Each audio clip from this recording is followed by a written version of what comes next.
This episode is brought to you by Amazon. Sometimes the most painful part of getting sick is the getting better part. Waiting on hold for an appointment, sitting in crowded waiting rooms, standing in line at the pharmacy, that's painful. Amazon One Medical and Amazon Pharmacy remove those painful parts of getting better with things like 24/7 virtual visits and prescriptions delivered to your door. Thanks to Amazon Pharmacy and Amazon One Medical, healthcare just got less painful. Bored with your boring cardio? Stop pedaling that snooze cycle to Nowheresville and try some cardio that's actually fun. Supernatural Fitness, available on MetaQuest. Isn't that right, Jane Fonda? Cardio will never be boring again. Sweat to the beat of thousands of chart-topping songs inside stunning virtual landscapes. Bet your stationary bike can't do that. Visit GetSupernatural.com and join the next fitness revolution. Supernatural VR Fitness, only on MetaQuest. Rated Teen for Teen. The nice thing about adapting a video game to the big screen is that the story is already there. There's a template for the characters, and you have a ready-to-watch audience. So with all of that, how is it that some of these flicks make us want to rage quit? Strap in, grab a controller, and pray for a skip cutscene button as we try to prove to you that Alone in the Dark is not that bad.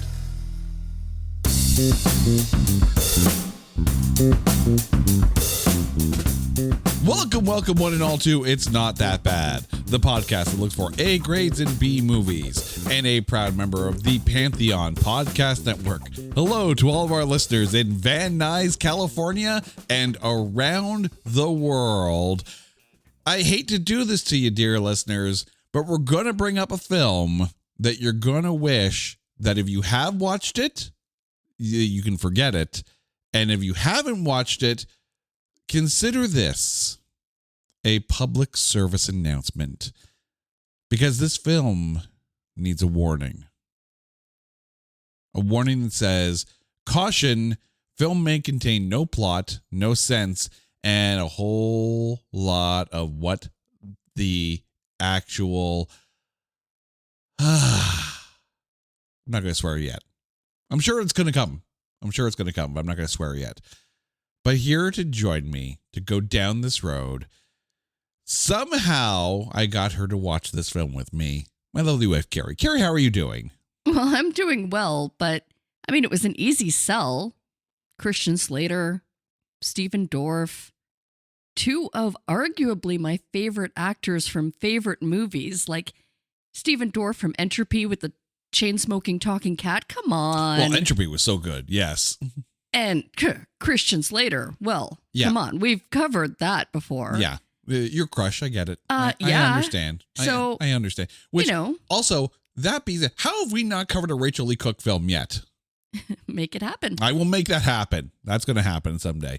But yes, no. So I cherry picked the movie for you because I knew I could get you to watch it because of Christian Slater, because of Stephen Dorff, despite Tara Reid. But still. Oh, she's a doll. Don't get me wrong. I have nice things to say about Tara Reid. I bet you do. I do.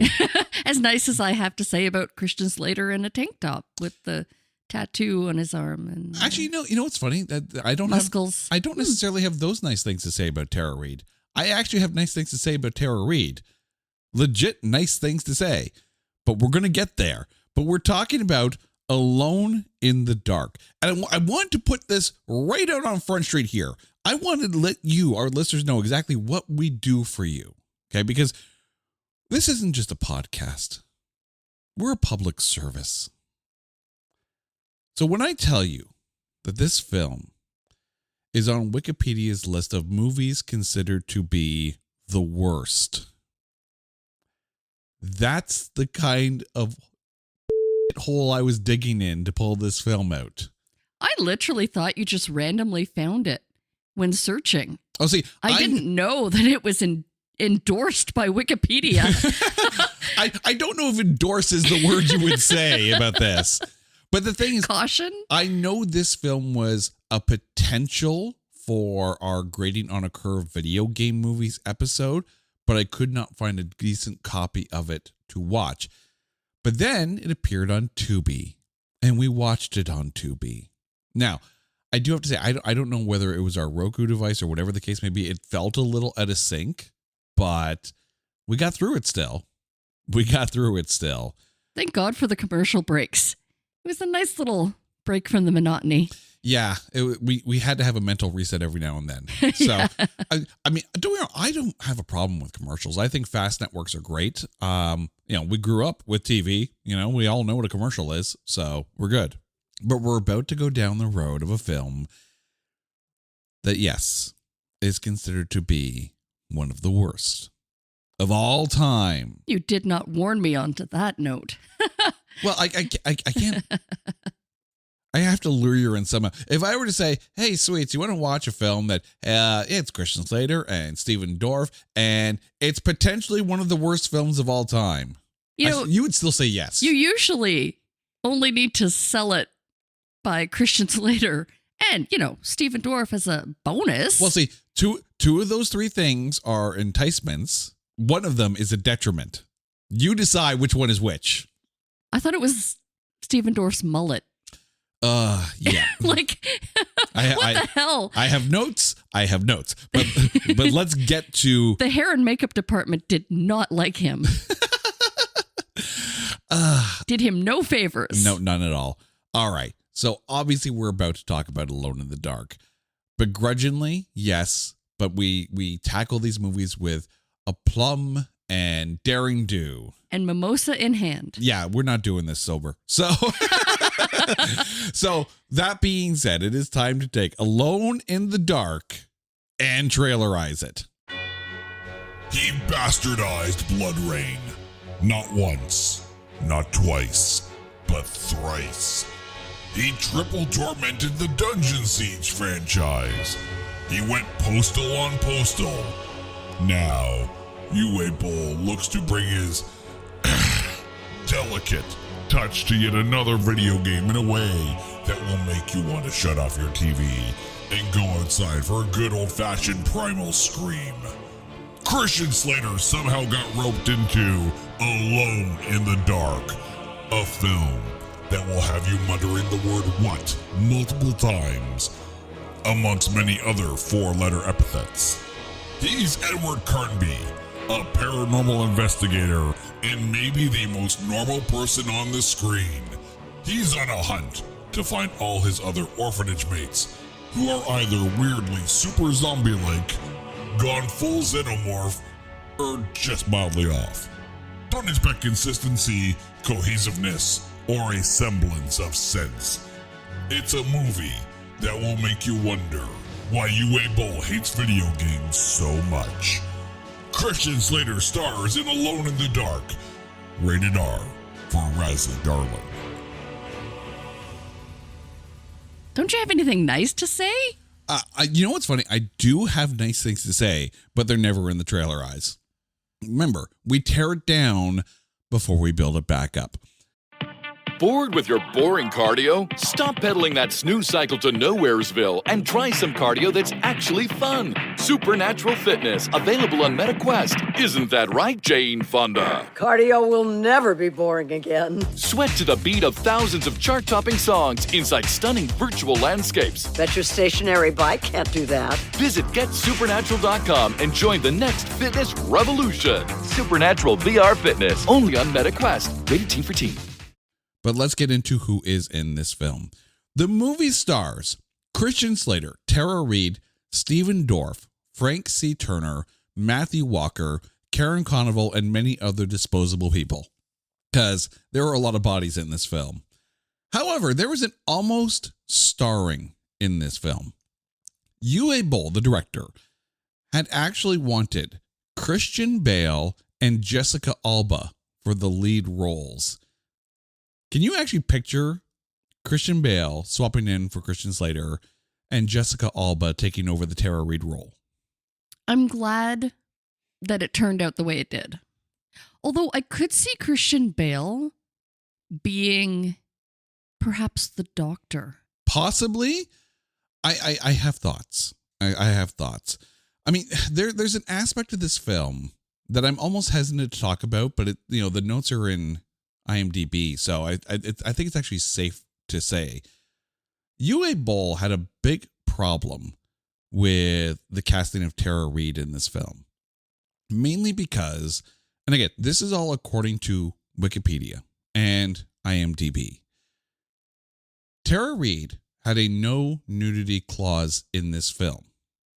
And apparently Uwe Boll tried to get her to waive it. She didn't.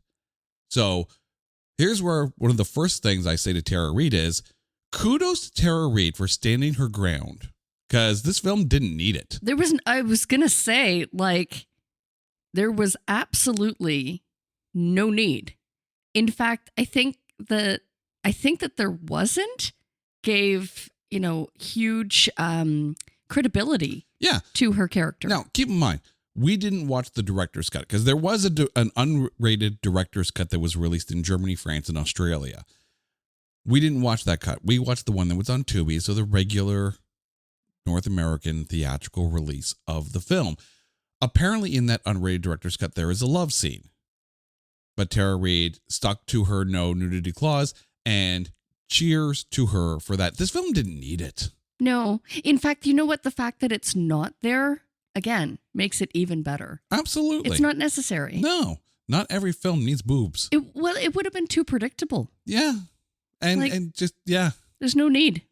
Now, the movie is loosely based on the fourth Alone in the Dark game, which was Alone in the Dark, The New Nightmare, which came out in 2001. So you're already starting on the back foot because you're adapting for the first time to the big screen, a video game, and you decide to start with the fourth game. Now, admittedly, the first three movies take place in the first three games, I think, take place in like the 20s. So I guess you're saving a little bit of money. I mentioned that this film is on the Wikipedia list of movies considered to be the worst. It doesn't end there. This film was given a cinema score of F.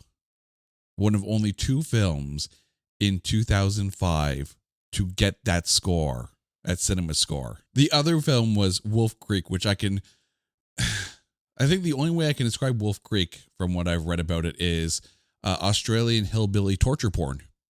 So that's where this film kind of lines up with. The movie cost $20 million to make. Domestically, it only made $5 million, and worldwide only $12.6 million. When it was released on the January 28th, 2005 weekend, it debuted at number 12 with only $2.8 million. The number one film that week was the debut of Hide and Seek, which raked in $21.9 million. And to put this into perspective here, it's not like this was in a few theaters. This was in over 2,000 theaters. So it was a wide release. It only averaged $1,334 per theater. Of those top 12 films, that is the lowest average that's out there. Even the 15th week of Sideways did better than that, bringing in $6.3 million. That's, come on. I mean, I know that directed by Uwe Boll is not exactly the bring him into the theaters thing you want on the marquee, but that's not good. And the accolades for this film, and I use that word with the audible finger quotes, because at the 2005 Dallas-Fort Worth Film Critics Association Awards, this movie won for Worst Film of the Year. At the 2005 Golden Schmoes Awards, it was nominated for Worst Movie of the Year, lost to another film that we've covered on this show, Son of the Mask. At the 2006 Razzies, Uwe Boll was nominated for Worst Director, lost to John Asher for Dirty Love. And Tara Reid was nominated for Worst Actress, lost to Jenny McCarthy for Dirty Love. But at the 2005 Stinkers Bad Movie Awards, the movie won for Worst Picture. Uwe Boll won for Worst Sense of Direction, bracket, stop them before they direct again, end bracket. The movie won for Least Special Effects. Tara Reid won for Worst Actress. And here's where you're going to get your back up here. I Wish I Had an Angel was nominated for Worst Song Performance in a Film or End Credits, but it lost to These Boots Are Made for Walkin' by Jessica Simpson from the Dukes of Hazzard. Oh, come on. Well, first of all, I was miffed enough when you said that Tara Reid was considered a bad actress. Mm-hmm. I disagree. I think she was great in this. She played her part well. I have many thoughts on Tara Reid's role, and we'll get to those in a bit. But also nominated for Worst Song Performance is another movie that we have talked about on this show.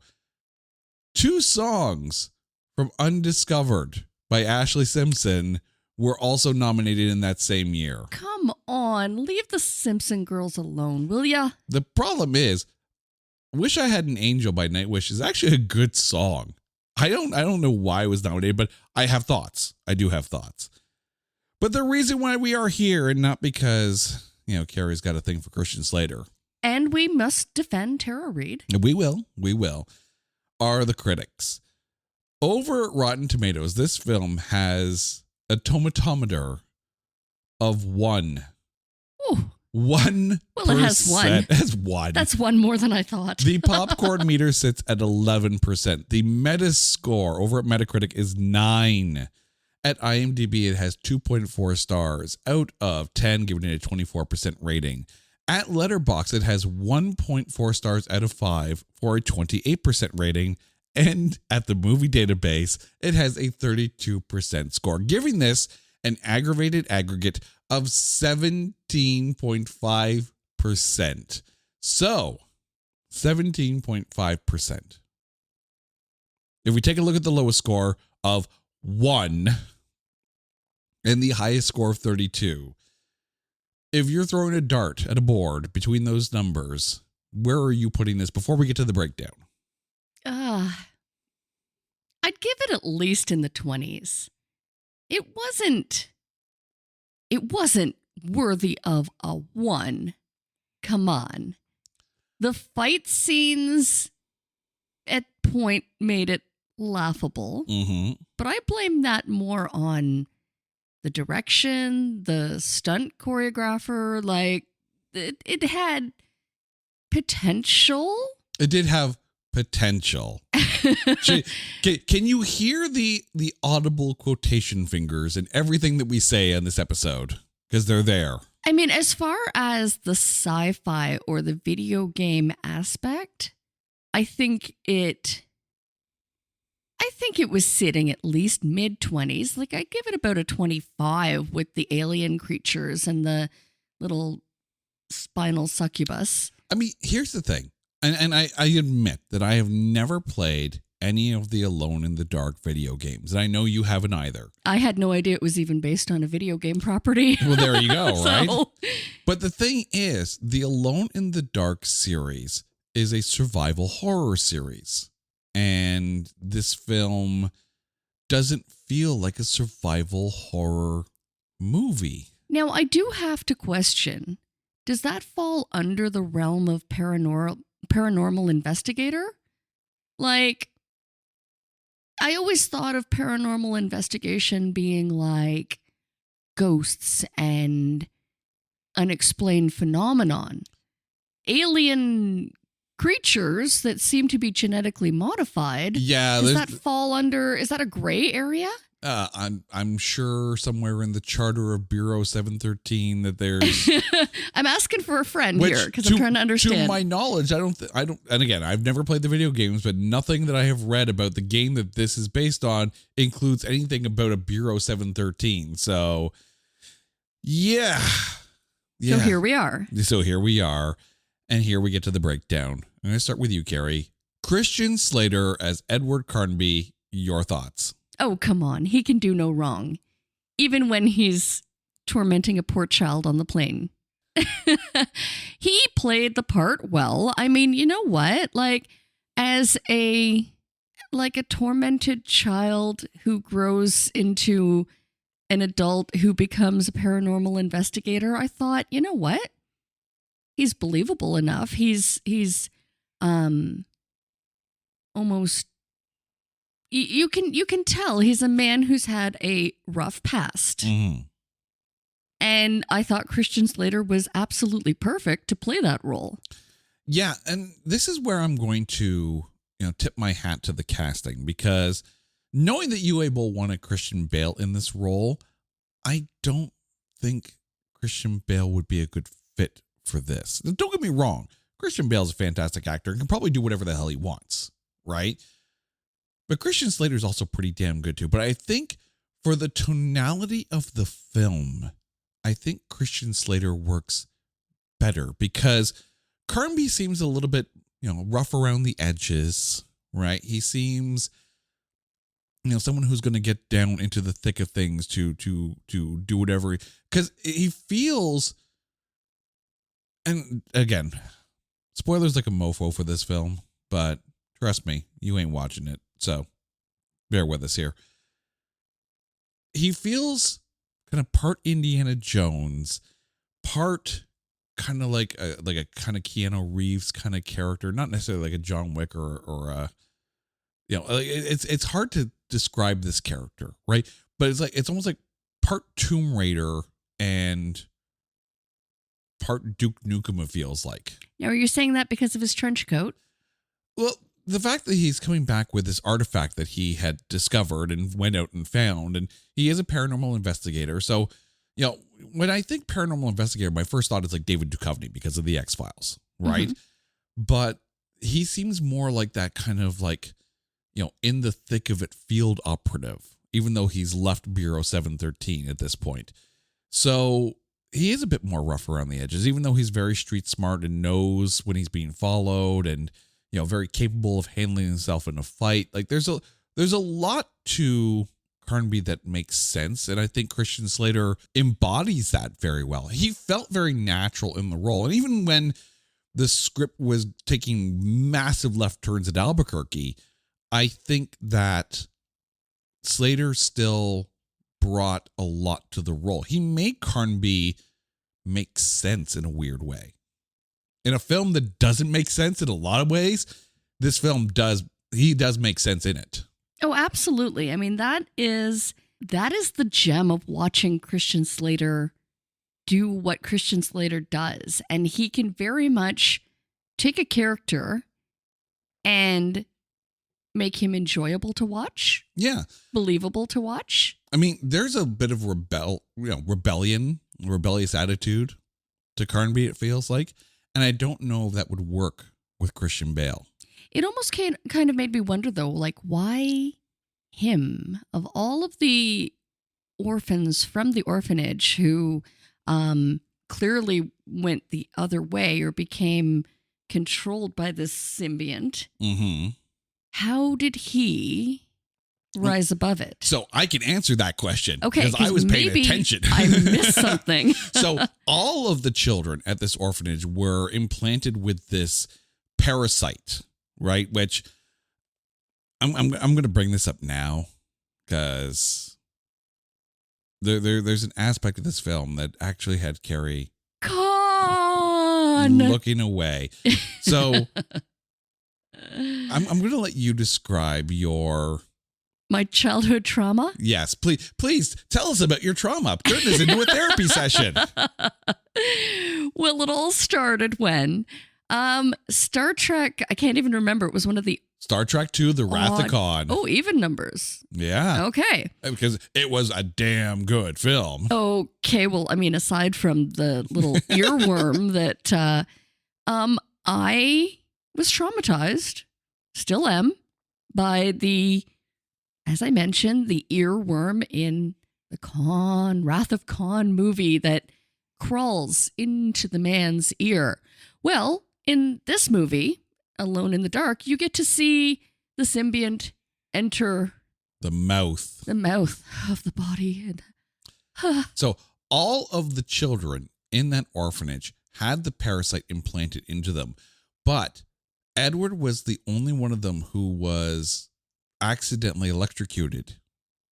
So the electrocution killed the parasite before it could control the mind and the body. Oh, so even though the doctor offered to remove it, it was like because he was saying like, well, it's it's already dead. So let's not start messing with things that aren't broken and risk paralyzing him. Well, exactly, because it fuses to the spinal cord of the host. So yeah.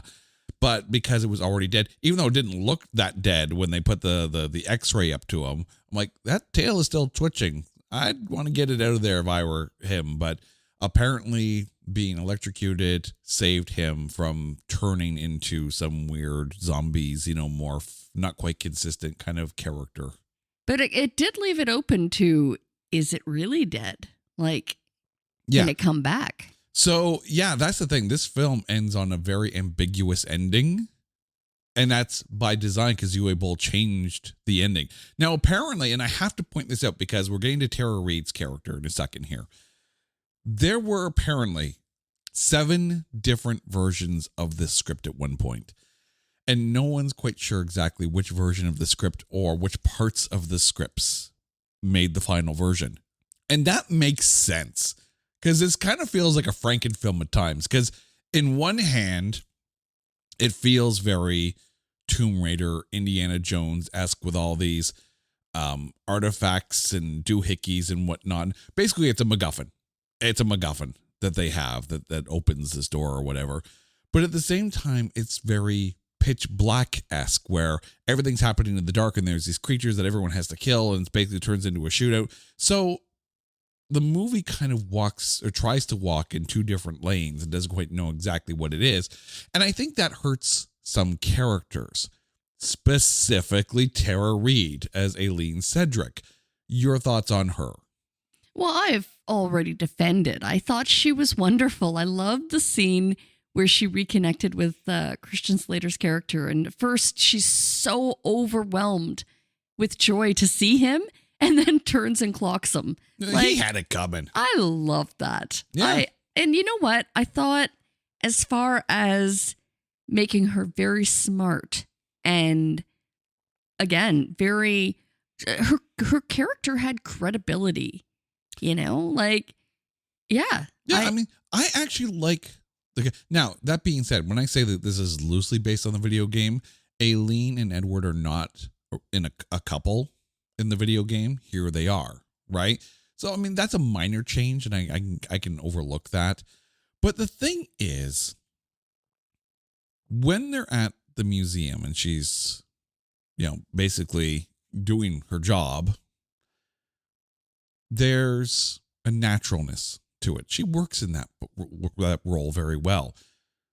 And if you think I'm sitting there just, saying nice things because that's what we do here, remember, she was my MVP for The Crow, Wikipedia, because she was actually the best part of that film, at least the most consistent part. Definitely wasn't Dennis Hopper. But anyways, I don't think Tara Reid gets the credit that she can get. She actually fits this role well. There are points, though, where I'm questioning why the she's even there. Because outside of the museum, her character is useless. There's no point. Why is she even going down into this weird secret labyrinth tunnel? Because she was the researcher. She was the brains. Yeah, but like Edward's already figured this out already. Christian Slater's the bronze. And then you've got like Stephen Dorff, that's the military guy. The law, right? And I am the law. Right? And he's got his team, but I love the turnaround there. We'll get more on that later. Yeah. But yeah, no, she was the brains. She was absolutely necessary to research what this. Yes. And in the first half of the film, literally the first half of the film, I'm sitting there, I'm watching this, and I'm like, wow, Tara Reid is really bringing it. Like, I liked her character. I liked the interplay with the other characters. I liked the strained kind of mentorship that she had with Professor Hudgens, like in a very a duality role for Hudgens kind of thing. I liked all that aspect of it. But then it turned into like this pitch black, shoot 'em up, weird video game kind of wannabe, whatever it was. And everything that made Tara Reid good about her character was made useless in the end, because she wasn't the one who figured out that it was, they put these things together and that's how you unlock the door.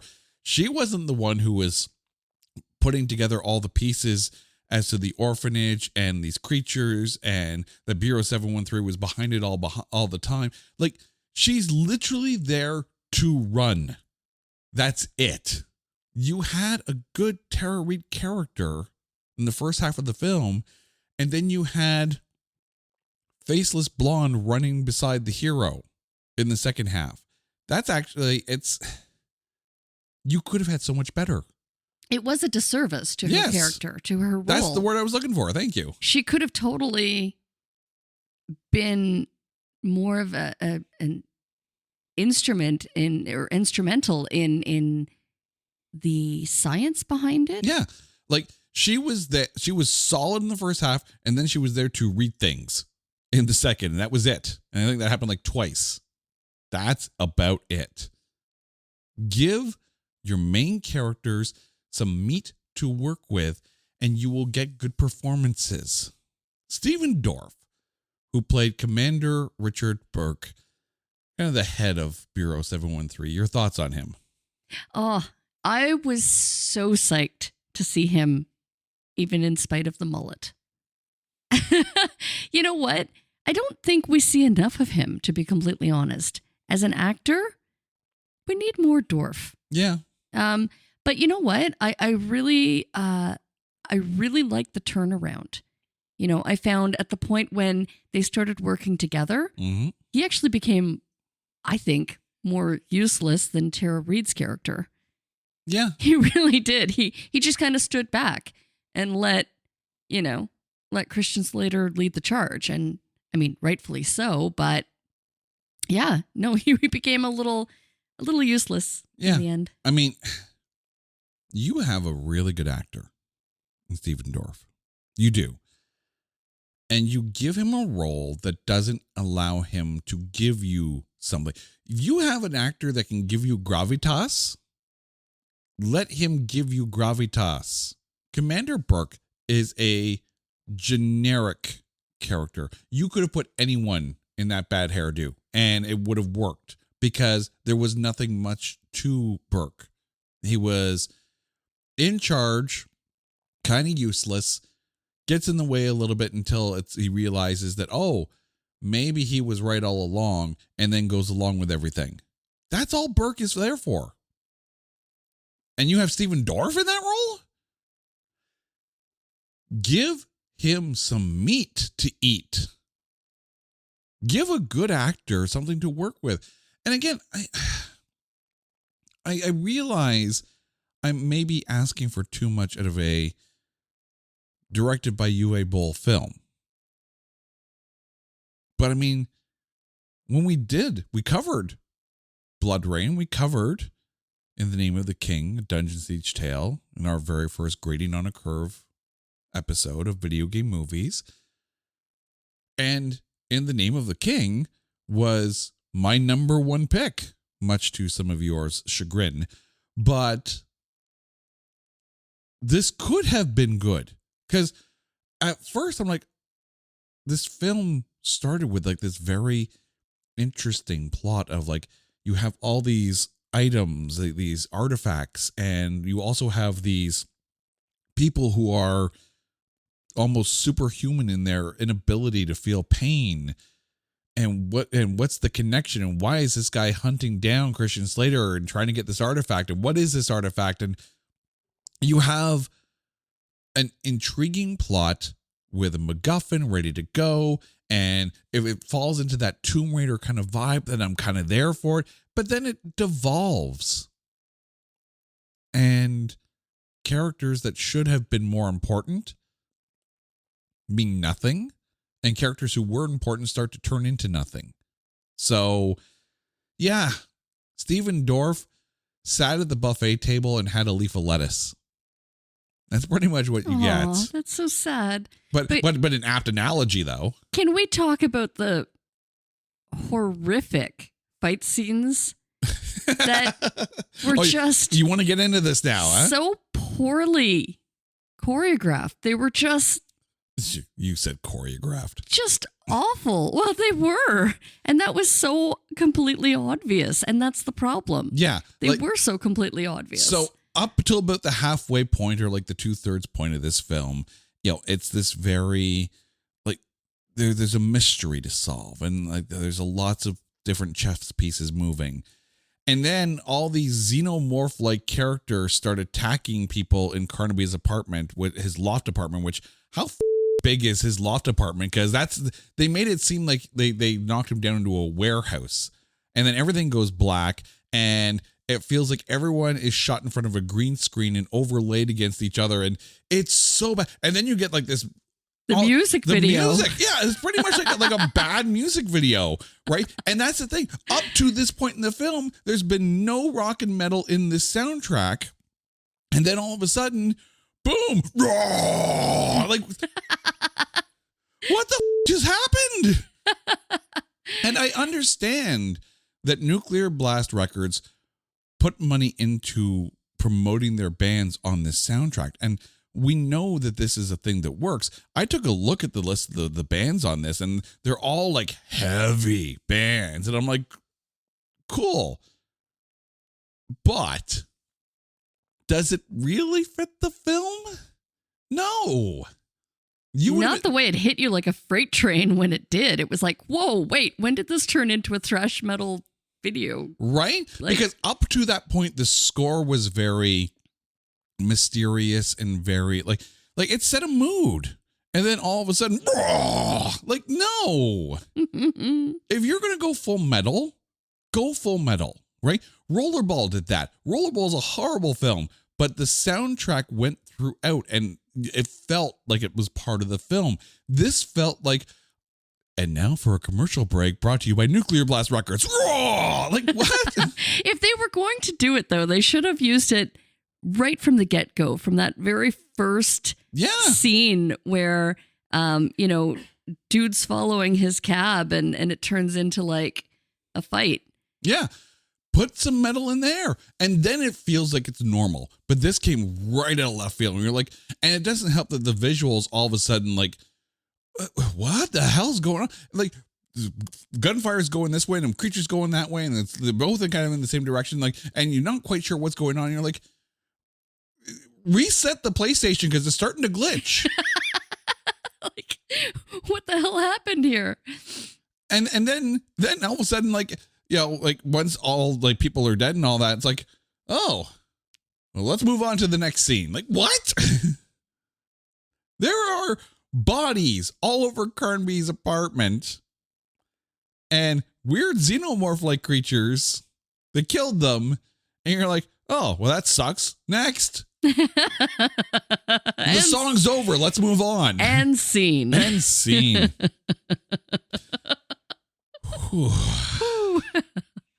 Matthew Walker, who played Professor Hudgens, your thoughts? Oh, wasn't he great? I actually IMDb'd him whilst watching this because I was like, well, I can't miss too much because I don't know what the hell's going on anyway at this point after the music video. But you know what?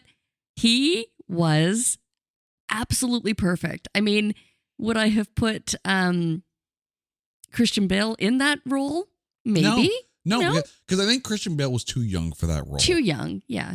But considering that he's this, like, at times carrying a time-strict mentor for Eileen, you wanted someone with a bit more of a gravitas, like an age, like of a tenure, if you will.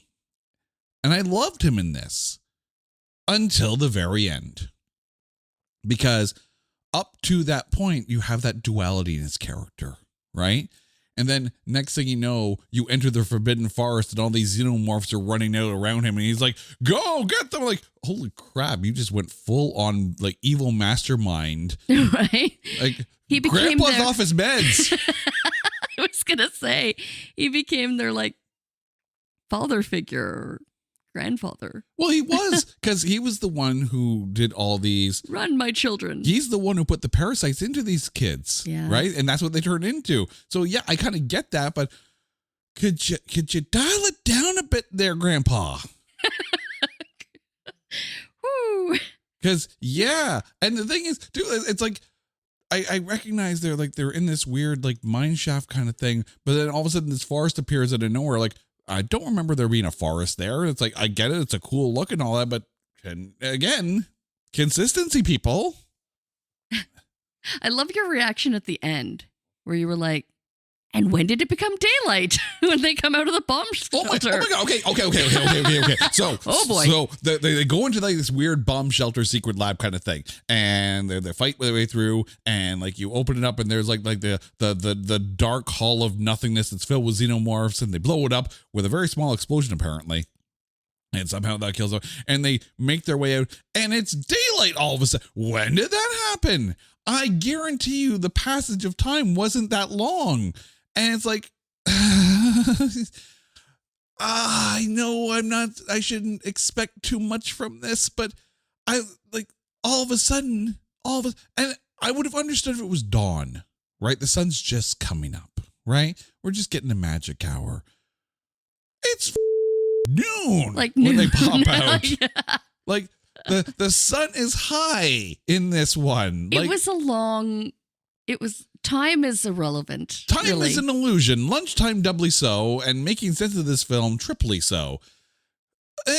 Because, like, Father Time and the Xenomorphs happens, like, clearly, like, middle of the darkness in this dark forest, and all these people are randomly getting killed outside this. I guarantee you 12 hours did not pass in all of that time. It may have felt like it for the viewer, but it didn't. You okay? I'm not okay. I can't unsee things. That's the problem, right? We've been doing this show now for over 3 years, and that's the problem, is that we cannot disconnect ourselves from wanting more from these films, because I truly do think that the pieces are there in this film. It's just like there's a roadmap, but it's driven by a drunk. With a whole lot of swerves and a few bodies along the way. Frank C. Turner, who played Agent Fisher. So this is the guy in the medical unit who was helping Carnby and then ate the worm without the tequila. Your thoughts? Why, though? Didn't he know what he was getting into?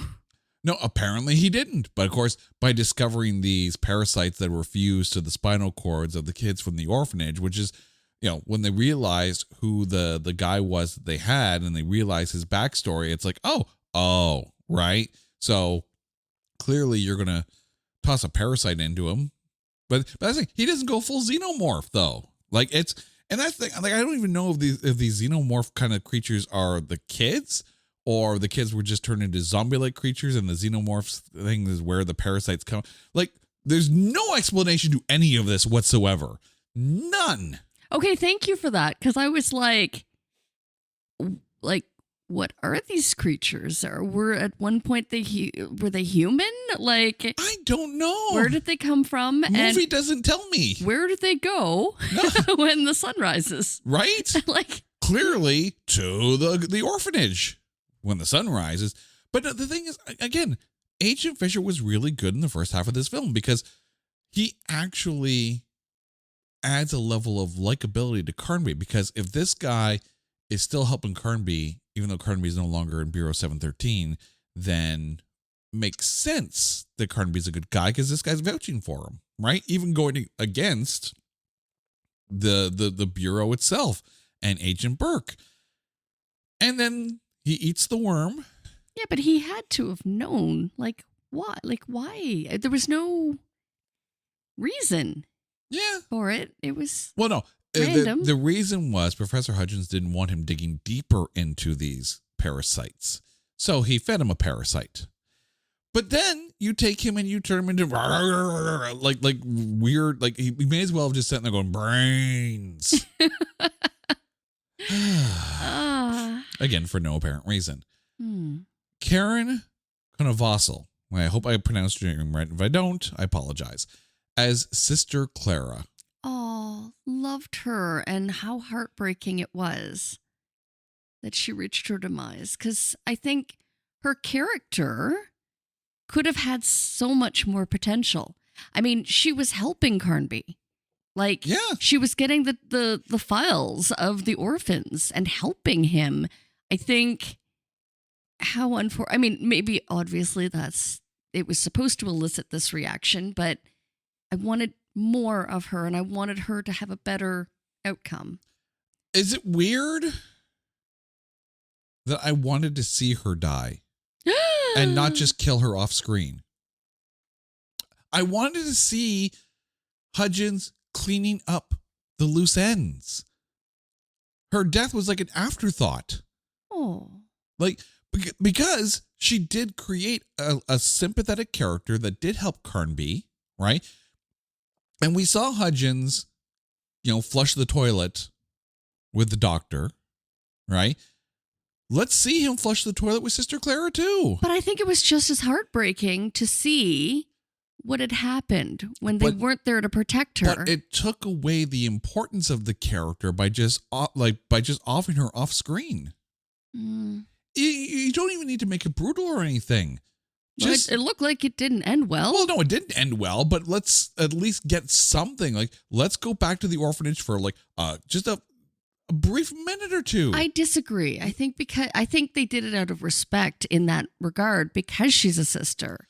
Because they didn't want to have a brutal. No, but all you have to do is have her fixing up the beds and whatnot, and then you hear a noise behind her. She turns around, oh, Professor, cut.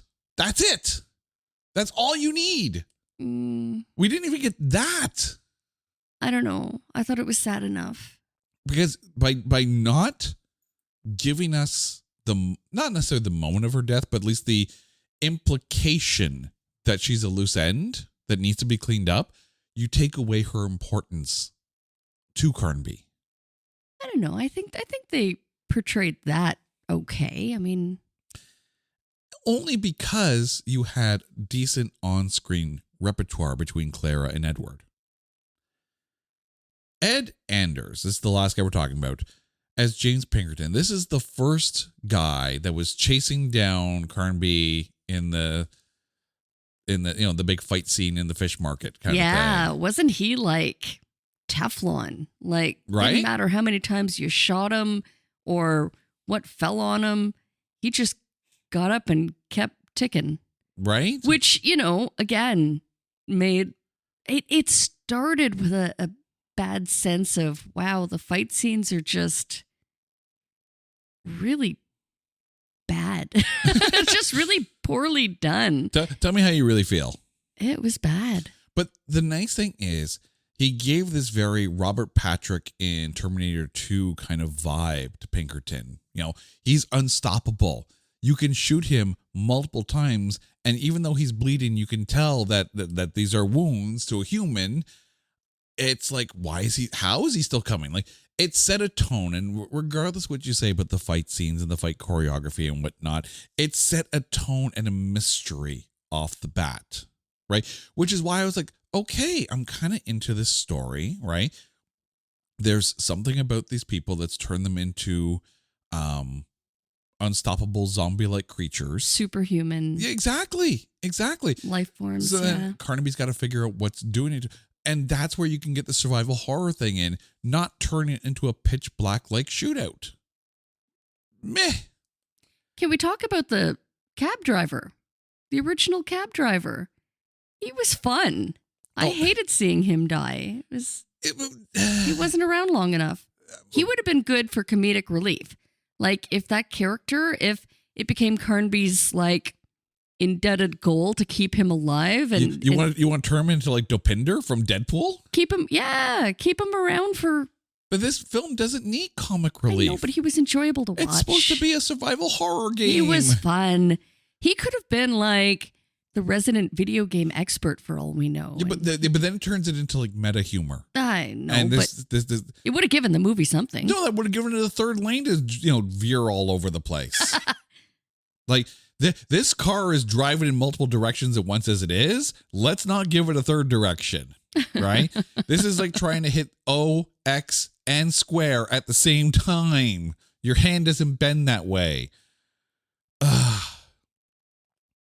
I think the other problem, too, is that this whole Bureau 713 thing. This is the most generic secret agent department, whatever, of whatever government it is. Like, you got like one person in the chair back at headquarters, and everyone else is about as useless as a crash test dummy and about as expendable. Like, did you find that this bureau was kind of like in the way? Like, it didn't need to be. Except for that one woman that was very much leading the charge. She was like Stephen Dorff's right hand. Right. But it's one of those things where I don't think you needed the bureau in this at all. I think it's one of those things where if you rework this, that Christian Slater is some kind of like freelancer, like a freelance paranormal investigator, and happens to work with Aileen, who, you know, is from the museum and is able to help decipher a bunch of these things. If you turn it more into a much smaller story with a bit more suspense. I don't know. I disagree. Like, wouldn't it be it? I think it was more intriguing. It was like, well, why are his services no longer needed? Why was he so disgraced? Why are they trying to take over? Because I don't think he was disgraced. The turnaround of when they started realizing and listening to him again. It was like, but everyone else is so damn useless on that team. It just added something that didn't need to be added. And I think if you made this more of a much smaller cast, then all of a sudden, because you could still have Professor Hudgens doing all this, you can still have this doctor. You don't need an entire bureau of. No, but it did give it a grander. But I think that took away from it, because you had all these characters. You're like, I don't care about any of you in a suit because you're all going to die. I don't. Well, it gave expendable characters that could die, so that but it leaves room for the. It also took out the gravitas of the moment where Carnaby and team are in like the warehouse lab kind of thing, because everyone else is up topside with machine guns and xenomorphs. All the action's happening out there, poorly shot, mind you, but all the action's up there. Meanwhile, everyone's down here is chilling out. Let's take a look at this wall. Can we open the door? Oh, look, Grandpa's here. Let's all get all worried. No. This franchise felt like it needed to be smaller and more suspenseful and not bigger and generic. But again, that's just me. But now we get to maybe the hard part of this film, or maybe not the hard part. So, Carrie, who's your MVP of Alone in the Dark? Without a doubt, it's Carnby. Yeah. Christian Slater. I think, you know what, aside from you teasing me that I might have a bit of a Slater crush, not saying, I don't, but just saying, I think as far as he held this movie down, even though it was a steaming, flaming bag of he held it down, and he still made it enjoyable enough to watch. Yeah. I mean, remember too, dear listeners, that the mission statement of this podcast, if any podcast can have a mission statement, is to try to prove that the film is better than what the critics have given it. And the fact that the critics over Rotten Tomatoes gave this a 1% score, it's kind of easy to sit there and say it's better than a 1% film. I think it's disappointing what they did with what they could have had, but it's not a 1% film. Not many films are a 1% film. This, I mean, if you told me that this was like 15%, I could agree with that, because it is, I don't want to use the word, but there's a duality to this film as far as tonality goes, and it needs to figure out what it is before it tries to be more things than it isn't. But when you're right, you're right. Christian Slater is my MVP. That being said, had they given her more to work with, I think Tara Reid would have been in the running. And had they not turned him into a generic evil mastermind, Matthew Walker's Professor Hudgens also would have been in the running as well. But I think with what we have on the screen, Christian Slater, front to back, beginning credits to end credits, is the MVP of this film. He holds it together as good as he can. All right, Carrie, thank you so much for this. And to you, our dear listeners, well, you guys know the drill. If there is a movie out there that you want us to cover on It's Not That Bad, hit us up on social media at Not That Badcast or go to our website at notthatbadcast.com. And while you're there, make sure you check out our blog page so you can keep up on all the upcoming news and events for the podcast, including our live taping February 1st at Five Paddles Brewery in Whitby, Ontario. Come on out and enjoy the live show. Until next time, she's Carrie, I'm Jay. You guys are awesome. This is It's Not That Bad, a proud member of the Pantheon Podcast Network. Take care.